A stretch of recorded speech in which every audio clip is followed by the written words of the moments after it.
Bem, amigos, continuando ao que nós estávamos falando, né, nos últimos encontros, sobre toda essa questão da gênese planetária, da formação dos mundos e da ação das inteligências universais, ordenando tudo isso, nós percebemos pelo pensamento do espírito Emmanuel e do espírito André Luiz que essas questões têm muito a ver com a nossa vida.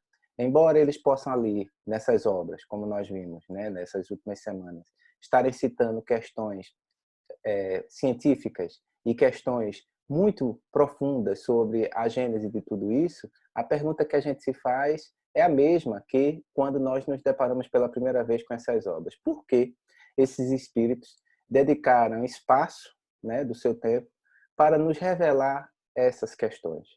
Há tantas questões morais, tantas questões evangélicas que o Espiritismo tem a declarar, e esses mesmos espíritos também dedicam algumas obras deles sobre esse aspecto.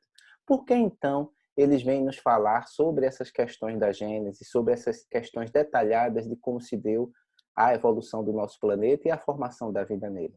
A gente observa que a espiritualidade superior ela tem uma programação. Então, não é por acaso, com certeza não é, em que seletivamente eles nos dão informações sobre questões que, com certeza, no dado momento, no momento certo, vão ser utilizadas por nós para que possamos avançar em alguns conhecimentos. Isso se deve à ação justamente das inteligências, da ação do Cristo, como nós vimos, na formação de tudo isso. Porque isso cala em questões profundas sobre todos nós. Nós observamos na última semana uma reportagem dos jornais mostrando a questão do interesse do ser humano sobre a vida em outros planetas, sobre a sua situação dentro do universo. E buscando sempre algumas respostas que afligem a humanidade. Então, essas são as questões que os espíritos nos trazem, porque eles sabem que tudo isso é momento de debate e que será muito também debatido à medida que a ciência for avançando e as inquirições de nós, seres humanos, vão avançando também. É interessante que eles nos dão um exemplo aqui nas obras que nós estamos estudando, como vocês sabem, da gênese planetária aqui do nosso planeta, nos dando um exemplo mais próximo a nós. Mas é fato que, se as leis são universais, os processos de gênese, os processos de formação desses orbes, desses planetas, devem ser semelhantes em todo o universo. Então, eles ali, Emmanuel e André Luiz, eles levantam um pouco o véu sobre essas questões para que nós possamos, nós aqui, dentro da nossa limitação de conhecimento, possamos também avançar nessas elucubrações, nessas deduções e acompanhar o que a nossa ciência tem descoberto e, ao mesmo tempo, sabermos para onde isso tudo vai nos levar. Porque até hoje muita gente se questiona, né? Por que se preocupa tanto o homem com as questões do céu, tendo tantas coisas na Terra para se resolver? Por que ele se preocupa tanto em explorar o espaço, em entender o seu passado, se o que interessa para ele agora é o seu presente e futuro? Mas é fato, minha gente, que tudo se encadeia no universo, como dizem os espíritos. Então, ao nós entendermos como se dá a nossa gênese, a formação de tudo, a gente entende até onde chegamos e fatalmente para onde nós vamos.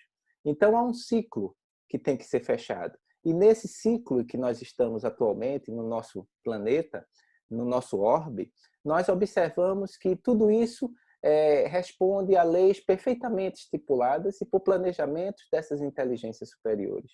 Então, é daí a razão por que o espírito Emmanuel, André Luiz e outros espíritos, né, que nós vamos citar à medida que nosso estudo for avançando, a gente vai percebendo por que eles dedicaram esse momento, essas mensagens que eles poderiam dedicar em outros assuntos para especificamente tratar sobre esses assuntos. Por quê?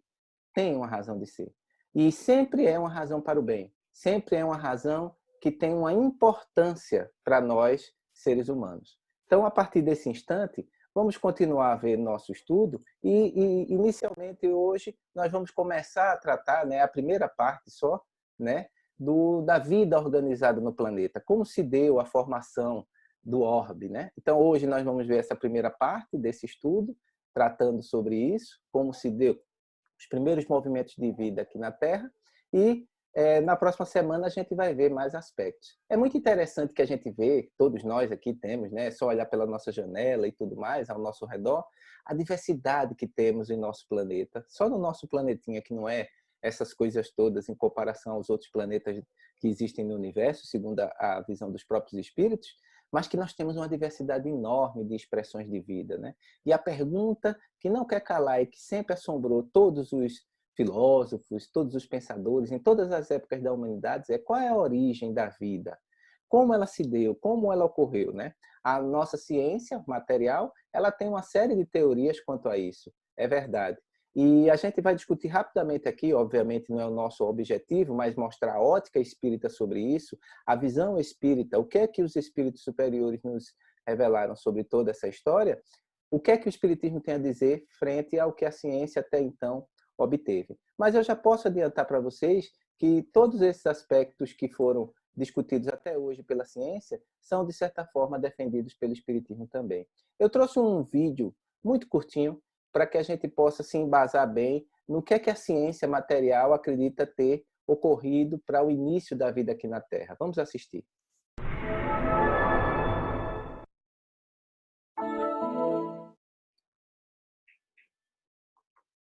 Acredita-se que, no início da formação da Terra, a temperatura era muito elevada e os vulcões expeliam diversas substâncias na atmosfera. Além disso, a Terra era atingida por muitos meteoritos que possivelmente transportavam grande quantidade de água. Com a alta temperatura, a água evaporava e, então, formavam-se densas nuvens que produziam chuvas intensas com muitos raios. Mas, como a superfície do planeta era muito quente, a água evaporava imediatamente. Devido a esse ciclo de evaporação e precipitação, após milhões de anos, a Terra se esfriou. Então, a água das chuvas passou a se acumular nas depressões do relevo, formando os primeiros oceanos. A energia das descargas elétricas dos raios e a radiação do Sol favoreceram reações químicas entre os gases que formavam a atmosfera da Terra primitiva. Provavelmente foram essas reações que deram origem às primeiras moléculas orgânicas simples, como os aminoácidos. Com base na teoria formulada pelos pesquisadores Oparin e Haldane, essas primeiras moléculas orgânicas teriam se agrupado formando moléculas maiores, como os polipeptídeos. As macromoléculas em solução teriam formado estruturas com o interior isolado do resto do ambiente, os coacervatos. Alguns cientistas acreditam que o primeiro ser vivo tenha se originado quando os coacervatos adquiriram certa complexidade, como o desenvolvimento de material genético e a capacidade de se reproduzir. Esses primeiros seres vivos provavelmente eram unicelulares e semelhantes a seres procariontes. Eles são considerados os ancestrais de todos os outros seres vivos que surgiram por meio de um longo processo evolutivo. Apesar de a teoria de Oparin e Haldane ser uma das mais conhecidas, existem outras hipóteses sobre a origem da vida na Terra. A teoria da panspermia cósmica, por exemplo, propõe que os seres vivos não se originaram na Terra, mas em outro local do espaço sideral e foram trazidos por meteoritos. Apesar de essa hipótese não esclarecer como a vida surgiu, ela passou a ser defendida por alguns cientistas após a descoberta de moléculas orgânicas em meteoritos que caíram em nosso planeta. Muito interessante, né? Então a gente vê aí, dentro dessa abordagem bem sucinta, né, de uma sinopse de como a ciência tem pensado, de como surgiu a vida no planeta, você vê que temos duas possibilidades, né? Ou a vida surgiu dentro de toda essa cadeia de fenômenos físicos e químicos, como vocês viram aí no vídeo, na própria Terra, no próprio seio do planeta, em que as condições climáticas ali do mundo primitivo fizeram a vida surgir. E aí vem a questão da ciência, do acaso, né? Segundo a ciência, ela não vê uma ordenação nisso, ela vê a ação de forças cegas que ocasionalmente fizeram com que a vida surgisse e que ela poderia nunca ter surgido. Será que essa é a visão do Espiritismo? A gente vai ver que o Espiritismo tem algo a mais a acrescentar sobre tudo isso.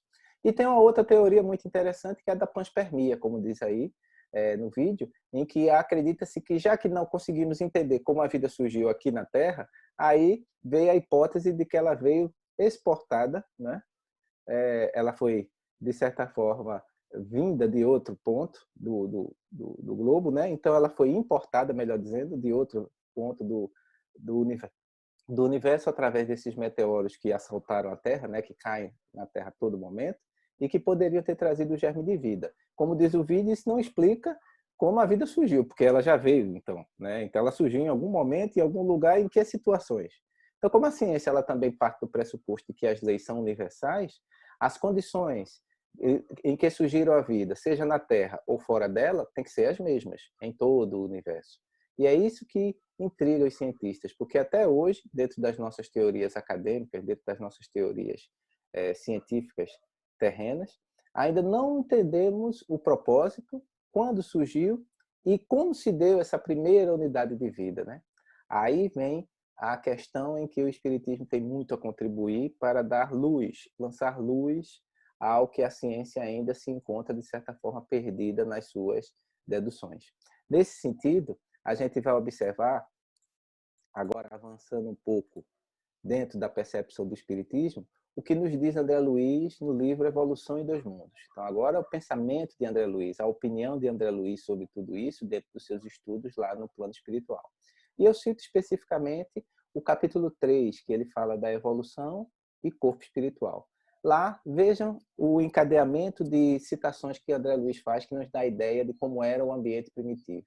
Ele diz assim: a matéria elementar, de que o eletrão, esse eletrão é uma partícula subatômica que até então a nossa ciência ainda não descobriu, mas André Luiz já acrescenta que existe, é um corpúsculo base. Então, toda a matéria elementar é formada desse eletrão, que é um dos corpúsculos base, acumulada sobre si mesma ao sopro do Criador da eterna inteligência. Então, aqui ele coloca a ação diretiva da inteligência suprema, que é de Deus, que dará nascimento à província terrestre. Então, André Luiz, aqui de forma até poética, ele nos mostra que Deus utiliza-se de uma matéria elementar e a ação da sua inteligência dirige tudo isso. Então, já não é a visão que a ciência coloca do acaso, né? Mas sim de uma ação teleológica, quer dizer, com um objetivo, com uma finalidade no qual tem uma inteligência atuando por trás. E André Luiz ainda continua nos dando um panorama de como se deu o início de tudo. A imensa fornalha atômica, que a Terra era, né, ela estava em erupção, como vocês viram no vídeo, as temperaturas altíssimas, estava habilitada a receber as sementes da vida. Aqui, por esse texto de André Luiz, nos dá uma ideia de que estava habilitada a receber as sementes da vida, então mostrava como se a Terra não tivesse essas condições há um tempo, e quando essas condições estavam favoráveis, as inteligências superiores articularam ali a implantação da semente da vida. E como se deu isso, né? Há algumas questões que nós ainda não temos resposta, mas os espíritos nos dão uma dica sobre essa questão. Ele nos diz o seguinte, André Luiz, em outro momento do livro: dessa geleia cósmica, que é a chamada sopa primordial, né? Aquele caldo primordial, primitivo, que se formou na Terra através do resfriamento paulatino do planeta e a formação dos oceanos primitivos, ele diz que verte o princípio inteligente em suas primeiras manifestações. André Luiz aqui nos dá uma revelação interessantíssima. Ele nos coloca que o princípio inteligente ali, naquela geleia primordial, naquela sopa primordial, naquele mar primitivo, começou a atuar. Quando a gente vê princípio inteligente, a gente remonta ao que tem no Livro dos Espíritos, quando Kardec pergunta, uma das primeiras questões do Livro dos Espíritos, quando ele pergunta o que é o espírito. E os espíritos respondem, como vocês devem lembrar que nós já estudamos aqui no nosso estudo na terça, ele coloca, é o princípio inteligente do universo.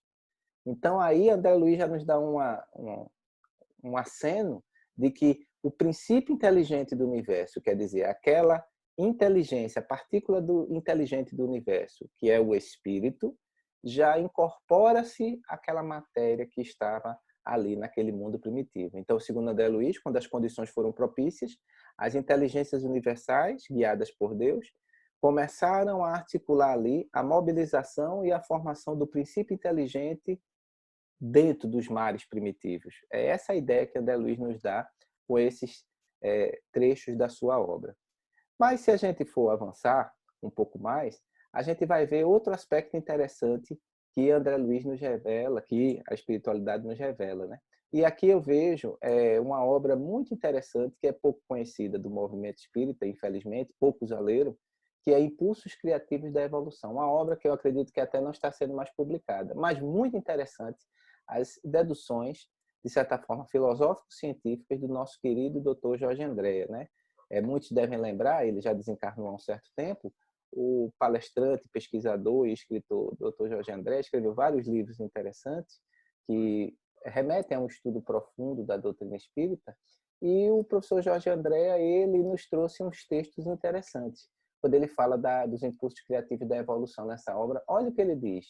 Ele diz assim, o reino mineral vai apresentando uma série de substâncias, obedecendo a uma escala de corpos simples, verdadeira árvore genealógica com famílias perfeitamente definidas. Esses elementos simples sofrem combinações e apresentam-se de tantos modos e variedades que a vida propriamente já existe nesse reino. Veja que eu botei aí em vermelho para chamar bem a atenção que eu quero falar aqui sobre o pensamento do professor Jorge Andréa. Pelos procedimentos atômicos e moleculares, traduzindo a presença de um comando profundo. Então, nesse dizer aí do professor Jorge Andréa, tem duas informações interessantes. A questão da vida propriamente já existia neste reino, que é o quê? O reino mineral, nos minerais, naquela estrutura mais básica de formação que se formou no planeta no início, e a questão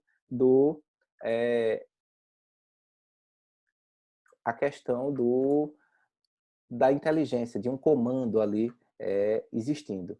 Aqui a gente vai ver nitidamente que quando isso acontece, segundo o próprio dizer do Dr. Jorge Andréa, mostra que tudo pode ter se iniciado justamente nesse período em que a Terra praticamente só existia elementos químicos. E aí, através de um comando dirigido, que é dos espíritos, segundo André Luiz, então aí coaduna o que André Luiz já nos diz, que é as inteligências atuando, elas colocaram ali as condições para que o princípio inteligente, já no mineral, pudesse se manifestar. Então, é muito interessante a gente ver essa dedução do Dr. Jorge Andréa dentro dessa perspectiva. Mas vamos ver mais um pouquinho dentro do que o Espiritismo nos ensina sobre esse aspecto. E aqui eu vou citar aqui a obra Gênese, né? Principalmente o capítulo 6, falando sobre a criação universal, no item 18. Veja lá o que Kardec deixa claro para a gente. Ele fala, este fluido, remetendo aí ao fluido cósmico universal que nós estudamos na semana passada, penetra nos corpos como um imenso oceano. Aqui Kardec ele faz a menção de que há um fluido modificado, o fluido cósmico universal, e aí nós já percebemos que, como tudo vem do fluido cósmico universal, inclusive o princípio inteligente, que segundo Kardec, penetra nos corpos como num imenso oceano. E aí ele diz, é nele que reside o princípio vital. E aqui Kardec resgata a ideia que foi muito abandonada, ainda está abandonada pela ciência material e que deve voltar, a ideia do ânima, do princípio vital, que dá nascimento à vida dos seres e a perpetua sobre a cada globo segundo sua condição. A princípio, no estado latente que dormita, ali onde a voz de um ser não o chama. E aí aqui Kardec finaliza dizendo, as moléculas do mineral, e aí vê como fecha o pensamento de André Luiz, do professor Jorge Andréa, e aqui que Kardec reflete e assevera na Gênese. As moléculas do mineral têm certa soma dessa vida, assim como a semente e o embrião, e agrupam-se conforme o organismo em figuras simétricas que constituem os indivíduos. Observem aí, por esse pensamento de Kardec, dá a ideia de que é realmente no reino mineral, ali nos minerais que existiam naquele mundo primitivo, que surgiram os primeiros sopros de vida. E seguindo uma cadeia filogenética, uma cadeia evolutiva do mineral, futuramente passando para o animal, como a gente vai ver mais à frente, né? Mas vamos ver mais alguns aspectos interessantes sobre essa ideia. E aí, a dedução que nós chegamos é que a vida ela não surgiu da própria matéria ao acaso. Essa é uma dedução defendida pelo Espiritismo. Embora, como nós vimos ali, a ciência acredite que foi o acaso que fez com que a vida surgiu, então aqueles elementos que estavam ali em confusão no mundo primitivo simplesmente se aglutinaram e as forças cegas atuaram. Segundo o Espiritismo, isso não se deu. A vida não surgiu da própria matéria ao acaso. E isso fica muito claro quando a gente vai ler o Livro dos Espíritos lá, logo no início, vocês devem lembrar quando nós começamos a estudar alguns anos atrás o Livro dos Espíritos, e aqui agora rememorando isso, na pergunta 7. Veja o que Kardec pergunta. Poder-se-ia achar nas propriedades íntimas da matéria, quer dizer, naqueles elementos materiais que ali estavam, a causa primária da formação das coisas, né, de tudo que se formou? Está na própria matéria as propriedades íntimas? E aí os espíritos respondem. Mas, então, qual seria a causa dessas propriedades? É indispensável sempre uma causa primária. E aí Kardec ainda reflete. Atribuir a formação primária das coisas às propriedades íntimas da matéria seria tomar o efeito pela causa, porquanto essas propriedades são, também elas, um efeito que há de ter uma causa. Então, sempre Kardec aqui usa o método científico de que todo efeito tem uma causa. Então, se ali a gente viu uma manifestação, de certa forma, mostrando uma direcionalidade e uma inteligência, se o efeito é inteligente, a causa tem que ser inteligente.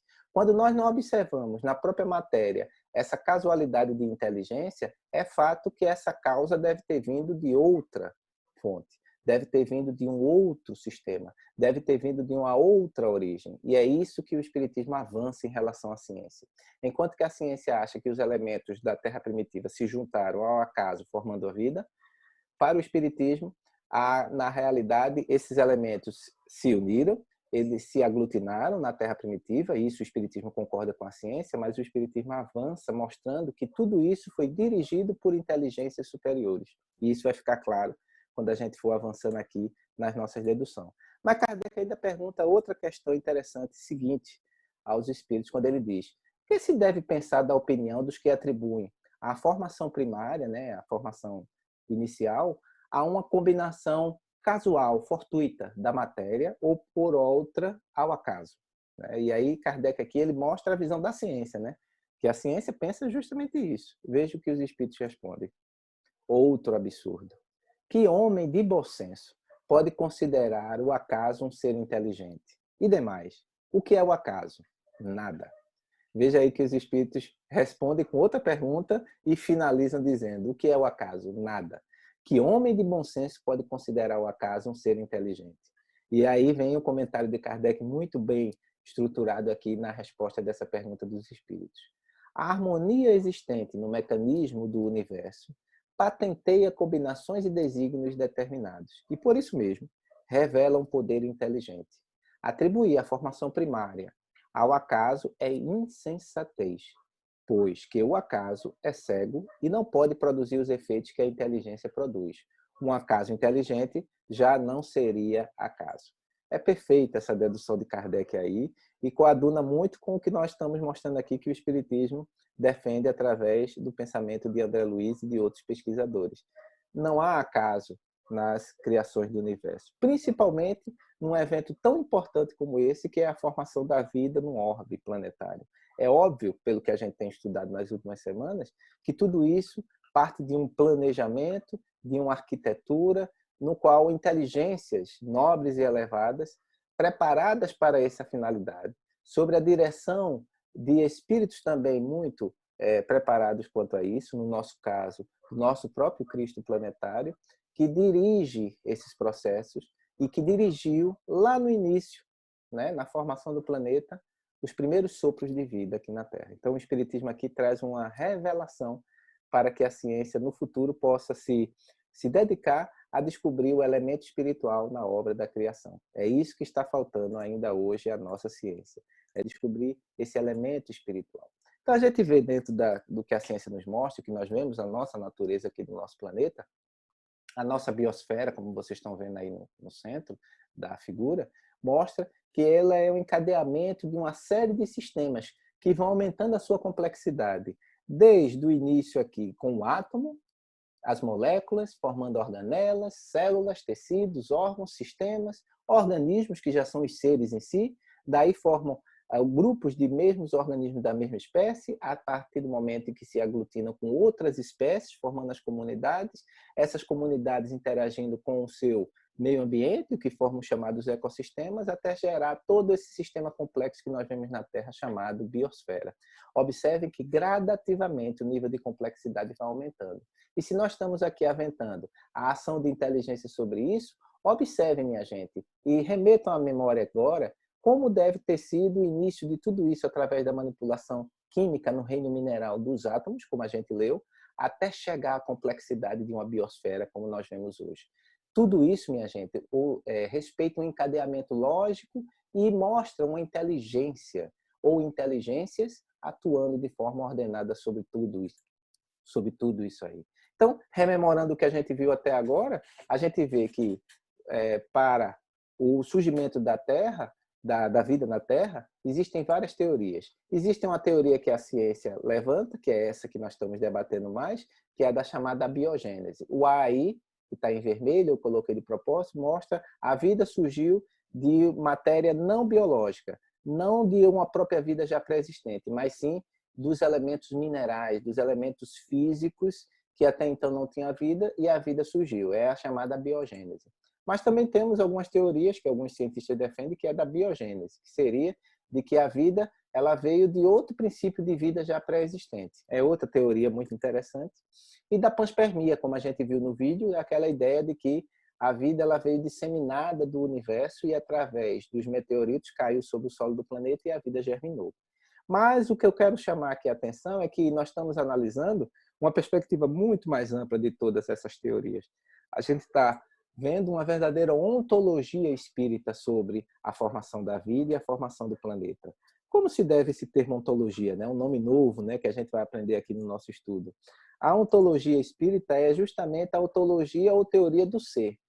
Para o espiritismo, a formação da vida, o surgimento de tudo isso, ele vai estudar a origem, a essência e a causa primeira do cosmos, da vida, mas também associado à figura da ação do pensamento sobre isso. E só quem pensa são os seres inteligentes. Automaticamente, a ação de seres inteligentes aí. Então, a vida ela surgiu pela manifestação do pensamento. E a relação entre o ser existente e o pensamento imanente que está em tudo isso. Se vocês observarem, toda a ideia espírita sobre esse assunto, ela remete a duas coisas, a um princípio material, mas a um princípio espiritual. O princípio material deu a matéria-prima, as condições de formação dos corpos, da matéria que existe. Mas tudo isso está sob a tutela, sob a direção da ação do pensamento. E esse pensamento, como a gente aprendeu no Livro dos Espíritos, é um atributo da alma, do espírito, do princípio inteligente. Então, segundo a ontologia espírita, para a criação, a gente observa uma ideia mais ampla do que a ciência. Enquanto a ciência só estuda os aspectos do princípio material e tenta ali dentro das leis físicas estudar os objetivos e os propósitos disso, falta um elemento aí para a ciência avançar. O espiritismo ele complementa mostrando que tudo isso acontece dentro de leis universais, mas sobre a ação diretiva do pensamento que é oriundo do princípio inteligente, o que nós chamamos espírito. Então, observem que a ontologia espírita ela avança nessa ideia da criação. Ela é mais completa por si só. Ela complementa essas outras teorias que a ciência até então apresenta sobre o surgimento da vida, mas que não esclarecem ela. E a tese espírita, através da ontologia espírita, ela nos dá uma luz muito mais ampla sobre isso. É muito interessante a gente ver.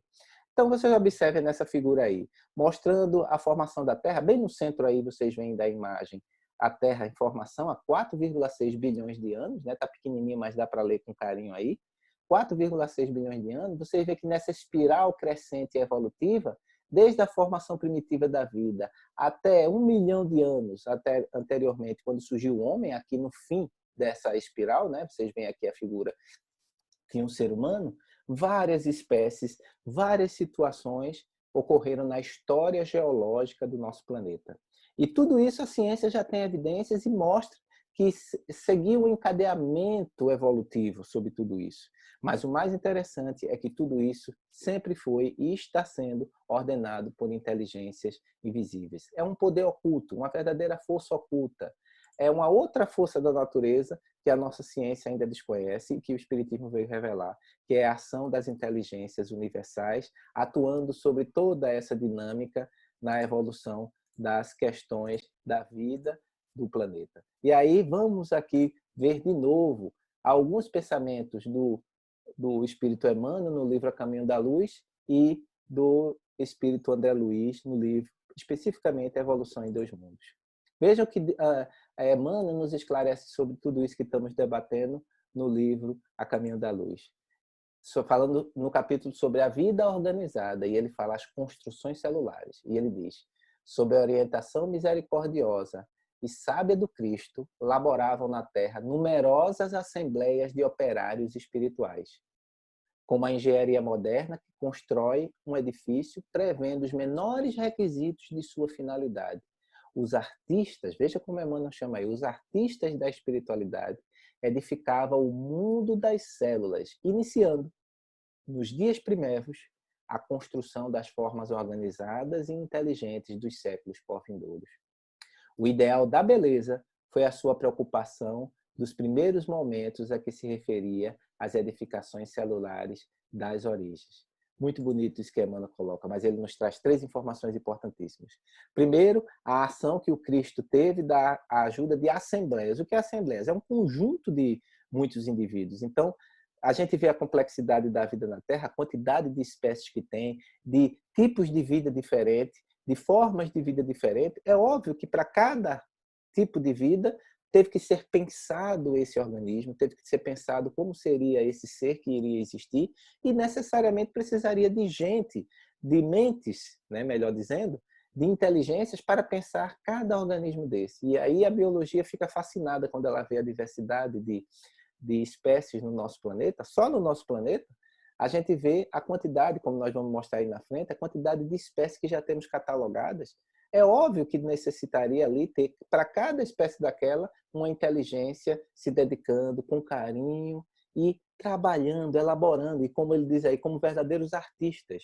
Então, Emmanuel nos coloca aí a figura do Cristo ordenando uma assembleia de inteligências que cada uma delas, dentro do seu departamento, foi tratando da formação de cada ser que iria habitar o globo terrestre. E aí ele coloca aí, muito interessante, vamos rever aqui o que Emmanuel deixa claro, ele diz que o ideal da beleza, é outra informação muito interessante, né? O ideal da beleza foi a preocupação do Cristo logo no início, quando ele começou a organizar junto com a sua assembleia de espíritos, de operadores espirituais, as edificações celulares da origem. Então, o Cristo se preocupou com o ideal da beleza e realmente, quando a gente olha a natureza, que beleza, né?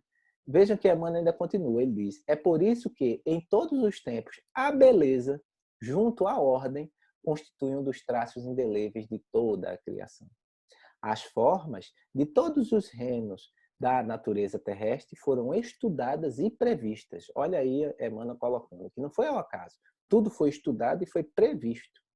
Os fluidos da vida foram manipulados de modo a se adaptarem às condições físicas do planeta, encenando-se as construções celulares segundo as possibilidades do ambiente terrestre. Tudo obedecendo a um plano pré-estabelecido. Olha aí a ação pré-estabelecida, prévia de uma inteligência, pela misericordiosa sabedoria do Cristo, consideradas as leis do princípio e do desenvolvimento geral. Olha aqui, lindo isso que a Emmanuel coloca, mas mostra que é a figura do Cristo direcionando tudo isso, mas que a formação dos seres se deu de acordo com as condições em que o ambiente propiciava. Então, à medida que as condições foram avançando, os seres foram surgindo. Então, numa cadeia, como a gente viu naquela figura da espiral, numa cadeia espiral de formação dos seres. E hoje a ciência nos mostra isso e reverbera isso que Emmanuel coloca, de que os seres foram surgindo à medida que a evolução e o planeta também foi evoluindo, dentro das condições ambientais. E não como diz lá na figura mitológica bíblica, de que os seres foram criados todos de uma vez, durante aquela gênese rápida de alguns dias e algumas horas, como ocorreu lá no texto bíblico. Não se deu assim. Segundo as informações científicas e agora pela a informação revelada pelos espíritos superiores, tudo isso seguiu um planejamento pré-estabelecido com os milênios que foram se passando até surgir toda a diversidade de vida que nós temos até hoje no planeta. É muito interessante a gente ver essas essas reflexões. Então, como diz aí o Dito dos Espíritos, tudo surgiu com as células. Sejam as células animais, como vocês estão vendo aí à esquerda, ou a célula animal, vegetal, como vocês estão vendo aí à direita, em verde. Todas essas células, sejam elas animais ou vegetais, todas elas foram o princípio de tudo, é a partir da célula. E é outra questão que o Espiritismo levanta e que coaduna com a ideia da ciência material, de que tudo surgiu a partir de uma célula primitiva, uma protocélula, como a gente diz, uma primeira célula que deve ter iniciado toda essa história. E aí a gente remete de novo a Caminho da Luz, quando Emmanuel fala dos primeiros habitantes da Terra. Veja o que ele diz, que interessante. Dizíamos que uma camada de matéria gelatinosa envolvera o orbe terreno em seus mais íntimos contornos. Essa matéria, amorfa e viscosa, que era a sopa primordial que a gente já viu nos vídeos, era o celeiro sagrado das sementes da vida. O protoplasma, que é aquela primeira célula, foi o embrião de todas as organizações do globo terrestre. E se essa matéria, sem forma definida, cobria a crosta solidificada do planeta, em breve a condensação da massa dava origem ao surgimento do núcleo, iniciando-se as primeiras manifestações dos seres vivos. Quer dizer, Emmanuel aí fala muito bem da formação da primeira célula e do surgimento do núcleo dessa célula, como as primeiras manifestações dos seres vivos, o que confirma o que a ciência coloca. Os primeiros habitantes da Terra, no plano material, porque já existia no plano espiritual essas inteligências atuando aqui sobre o planeta, não é verdade? Mas no plano material são as células albuminoides, as amebas e todas as organizações unicelulares, quer dizer, formadas de uma única célula, isoladas e livres, que se multiplicam prodigiosamente na temperatura tépida dos oceanos, quer dizer, naquele mar ali, naquela sopa primordial onde havia erupções vulcânicas e tudo aquilo, os primeiros sopros de vida surgiram ali, segundo Emmanuel. Com o escoar incessante do tempo, quer dizer, o passar dos milênios, esses seres primordiais, bem simples, se movem ao longo das águas, onde encontram o oxigênio necessário ao entretenimento da vida, elemento que a terra firme não possuía ainda em proporções de manter a existência animal antes das grandes vegetações. Esses seres rudimentares somente revelam um sentido, o do tato, que deu origem a todos os outros em função de aperfeiçoamento dos organismos superiores. Linda essa passagem de Emmanuel, porque ele descreve nitidamente o que a ciência coloca muito bem, de que é com o surgimento das primeiras células e com a única funcionalidade da tactabilidade, né, do tato, para poder sentir o ambiente e capturar os nutrientes de que essa célula primitiva precisava. Para daí, futuramente, com o passar do tempo, termos condições ambientais para que pudessem surgir aí os vegetais e os animais superiores. Então, é muito interessante o dizer de Emmanuel, que coaduna perfeitamente com o que a ciência tem ensinado. É muito interessante sobre essa questão da ação inteligente sobre a vida, de que até alguns cientistas já aventaram essa possibilidade depois de estudar muito as questões do universo, as questões da vida, e eles chegam a essa dedução lógica. Então, eles não encontraram evidências ainda da ação do espírito sobre a matéria, mas eles chegam a essas deduções. E um deles eu posso citar aqui para vocês, o professor Stephen Hawking, que era uma das grandes mentes do século passado e que nos deu muitas ideias reveladoras sobre a origem do universo. E numa obra muito interessante que nós já nos afoitamos a ler, né, embora não tenhamos entendido muita coisa, porque se trata de física avançada, mas dá umas ideias muito interessantes para o leigo, como eu, o universo numa casca de nós. E veja o que o professor Stephen Hawking fala, veja que coisa interessante. Podemos conceituar a vida como sendo um sistema ordenado. Veja, uma ordem dentro do sistema, não é o acaso, como a ciência colocava. Ele próprio dizendo isso. Capaz de se sustentar e de se reproduzir. Mas para isso, diz ele, é necessário que haja, primeiramente, instruções específicas.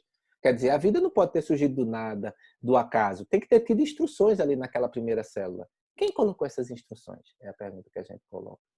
Para que esse sistema saiba se sustentar e se reproduzir. E depois, um mecanismo a tal ponto eficiente, capaz de realizar essas instruções. Quer dizer, tem que ter uma estrutura montada. Porque não basta só eu colocar as instruções no sistema, eu tenho que ter as estruturas do sistema para que essas instruções sejam executadas. Ou seja, um sistema já pré-estabelecido, quer dizer, pré-existente, pensado. Antes de existir, de fato, ele foi projetado com leis específicas e um mecanismo que lhes dê cumprimento. Minha gente, nesse ditado aqui do professor Stephen Hawking, corrobora nitidamente a tese espírita de que a vida não pode ter surgido do acaso, simplesmente da matéria física e do nada, sem um propósito, mas sim que cumprir um planejamento pré-estabelecido, porque a complexidade, quando a gente estuda das células, dos seres microscópicos, dos seres mais simples até os seres mais complexos, como é o corpo humano, a gente observa que é impossível que isso tudo possa ter surgido sem que tenha tido um planejamento, sem que tenha tido um designer que projetou tudo isso e que faz com que cada parte desse sistema complexo que é o corpo humano, que é o corpo dos seres, possa funcionar de forma equilibrada. Então, fica muito claro aí que os próprios cientistas já asseveram a possibilidade dessa ideia de uma inteligência. E aí eu remeto agora ao pensamento de André Luiz sobre a evolução em dois mundos. O ponto de vista de André Luiz sobre isso, quando ele fala num capítulo ali sobre a estrutura mental das células. É muito interessante aqui que André Luiz nos revela uma coisa muito interessante sobre a estrutura da célula, mostrando que ela tem uma estrutura mental já em início ali. Veja o que ele diz. É importante considerar, todavia, que nós, os desencarnados, na esfera que nos é própria, estudamos presentemente a estrutura mental das células. Olha aí André Luiz revelando que lá no plano espiritual eles estão estudando a estrutura mental das células, quer dizer, as células tendo uma mente pensante, de modo a iniciarmos-nos em aprendizado superior, com mais amplitude de conhecimento acerca dos fluidos que nos integram o clima de manifestação.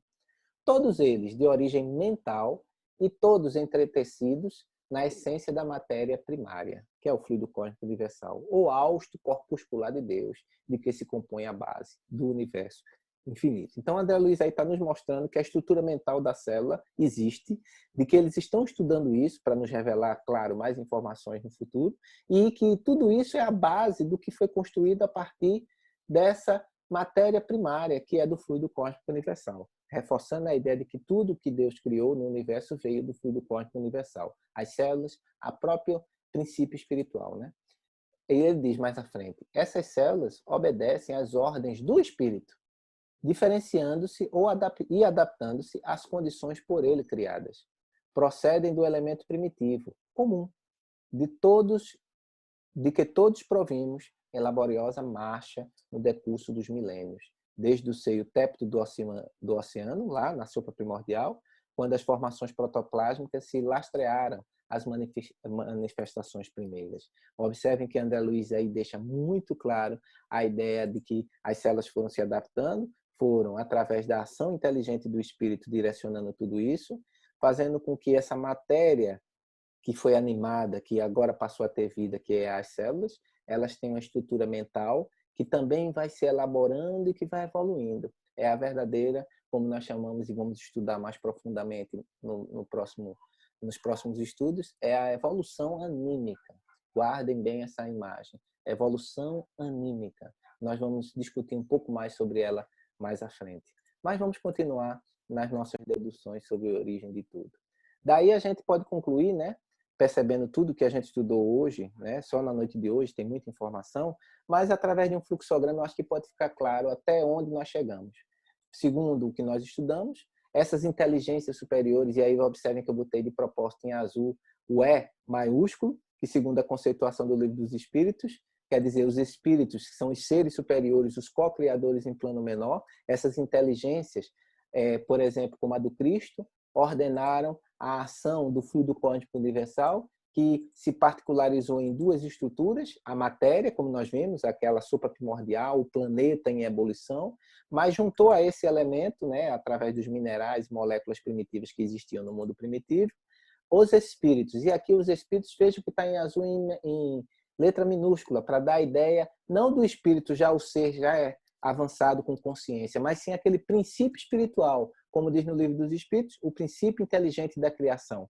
Já começou a ser aglutinado ali e a matéria primitiva formando os primeiros sopros de vida. O que nós chamamos aqui, e lemos, como vimos no dito de Emmanuel de André Luiz, o protoplasma, a célula primitiva. E a partir dessa sopa primitiva, do mundo primitivo, como nós vimos no vídeo, surgiram as primeiras células. que futuramente vão dar origem aos chamados seres vivos, aos corpos dos seres vivos, como nós vamos estudar. Então, nessa sinopse aí, nessa conclusão do nosso ponto de vista de hoje, a gente vê a escalada direcionada e planejada da espiritualidade superior, ordenando a formação da vida na Terra. Essa é a solução que a doutrina espírita apresenta através da sua ontologia sobre a formação dos seres aqui no nosso planeta. É muito interessante a gente observar que, quando a gente vê a diversidade de espécies, né, quantas espécies de seres existem na Terra? Não sei se vocês sabem essa informação. Atualmente, nós temos 8.700.000 espécies conhecidas. Mas, observe, tem tanta coisa ainda para a gente descobrir que apenas 1,2 milhões desses 8.700.000 foram especificamente estudadas e catalogadas pela ciência. Então, observe, ainda tem um mar de informações ainda a descobrirmos. A nossa ciência ainda está trabalhando, mas veja que dentro da diversidade da vida, como ela já se espraia aqui ao nosso redor, na nossa natureza na Terra, o quanto de trabalho espiritual deve ter tido, hein? Quanto de trabalho espiritual, quantas mentes maravilhosas devem ter se aglutinado nas assembleias que o Cristo gerou desde o início da formação do planeta para a formação dessa exuberante manifestação de vida que nós vemos ao nosso lado. Nos seres microscópicos até os seres macroscopicamente visualizados, os maiores seres como nós já vemos na nossa natureza e que nós deslumbrantemente ficamos encantados pelo perfil de extrema beleza e de carinho que as mãos laboriosas do Cristo colocaram e colocam na obra dessa criação que nos entonteia, né, de tanta beleza. E aí, como disse lá Emmanuel no início, a meta da beleza foi uma preocupação do Cristo desde o início. E é isso que a gente vê como resultado do produto do que nós chamamos de criação, ou nós chamamos de natureza, e que, segundo os Espíritos, querem nada mais dizer do que a manifestação de amor de Deus para com todos nós. Que possamos ficar com essas reflexões na noite de hoje, que possamos elaborar bem essas ideias para que nós possamos avançar nos estudos na próxima semana, porque aí vamos ver a segunda parte de toda essa odisseia, dessa história maravilhosa que é a formação da vida na nossa Terra. Desejo a todos muita paz e uma ótima noite.